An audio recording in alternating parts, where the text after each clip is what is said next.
Every town used to have one, a mall that died slowly instead of all at once, store by store, year by year, until the parking lot was mostly weeds. Stillwater Mall closed in 2009, officially. This is the story of 3 teenagers who broke into the mall in autumn of last year, and the one who came back out. Connor, Bax, and Jamal had grown up hearing about Stillwater the way every town has a place like it. The mall where the lights supposedly still turned on at night, where security guards swore they heard the food court fountain running on a system that had been disconnected in 2011. They got in through a surface entrance on the east side. The air inside was wrong before anything else was. Too warm for an empty building in October. Warm like breath. The directory board was still lit. That was the first thing that should have told them to leave. No power company runs electricity to a building that's been condemned for 15 years. But there it was, glowing faintly blue, showing a map of a mall with 63 stores.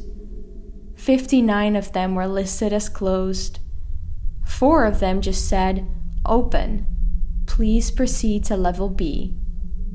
There was no level B on the map. They should have left then.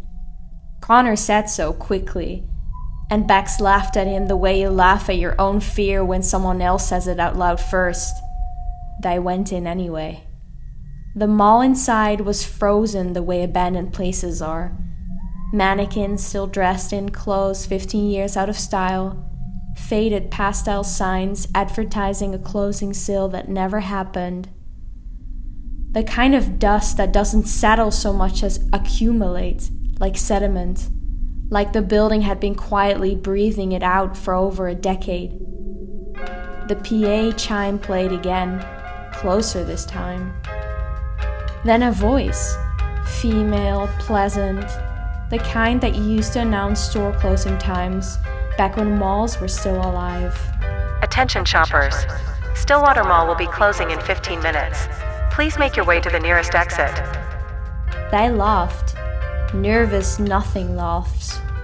Because there was no 15 minutes ago. There had been no opening to close from. They started looking for the exit anyway. Jamal noticed it first, that 4th echo in their footsteps. "Guys," he said, "count your footsteps." They stopped walking. The echo didn't. So they ran, the way you run when your body understands the danger a full 3 seconds before your brain agrees to. The mall didn't make sense as they ran through it. The food court appeared twice, the same food court, same dead fountain, same overturned chairs, but the second time, the exit signs behind it pointed a different direction than it had 30 seconds before. They found an escalator, frozen, non-functional, leading down. The directory board, somehow now standing at the bottom of it, though none of them remembered passing one twice, glowed again. "Level B, now open. Please proceed." Beck said they should not go down there. Connor said they had no other way out. They went down. Level B was not a real place. Bax would say that later to the one person who believed her, and she'd struggle to explain it any better than that. It looked like a mall. Hallways, storefronts, the same dead fluorescent hum, but the proportions were wrong in a way that made your eyes ache if you looked too long.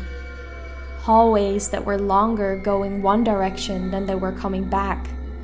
Store windows displaying merchandise that shifted lightly whenever you weren't looking directly at it, always in your peripheral vision, always gone the second you turned your head. And the mannequins had moved. Not dramatically, not violently, just a little bit. A hand that had been at its side was now raised slightly, fingers curled as if reaching towards the glass from inside. They found the food court again, third time. The fountain was running now, they could all hear it. Water splashing steadily into a basin, though the basin itself was bone dry and cracked and no water was visible anywhere. Sitting at one of the tables was a figure.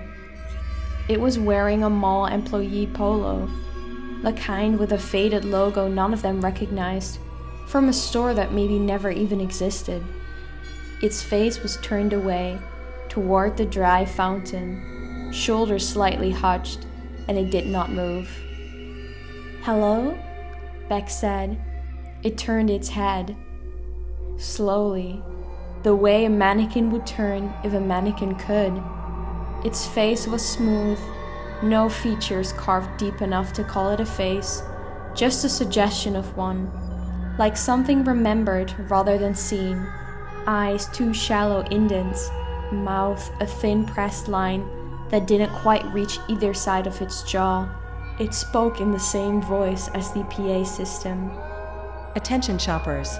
Stillwater Mall will be closing in 15 minutes. It said, directly to them now. "We're trying to leave," Jamal said, voice shaking. The figure tilted its head, that same too smooth, too slow motion. Please make your way to the nearest exit. It continued, as if he hadn't spoken at all. Then it stood, and it kept standing. Longer than it should have been able to, its shoulders rising past the height of a human body allows. Joints enfolding in places joints don't fold, until it was tall enough that the drop ceiling tiles above it cracked and bowed. They ran. Bex made it out first. She doesn't remember how. 1 second she was in a hallway that stretched longer with every step. The next she was through a service door and standing in the cold, real October air, gasping, alone. Jamal never made it out, and neither did Connor. The police searched Stillwater Mall for 6 days. They found no level B, no sub-basement, no architectural record of one ever existing. They did not find the 2 teenagers. Beck still lives in that town. She doesn't go near the mall. It's since been demolished, the lot cleared for a self-storage facility. But sometimes, she says, late at night, her phone buzzes with a voicemail from an unknown number. No caller ID, no return number to call back. She's only ever listened to it once. It was 15 seconds of dead air, PA static, and then faint, warm, cheerful, and unmistakably that voice. Attention shoppers. Stillwater Mall will be closing in 15 minutes. Please make your way to the nearest exit.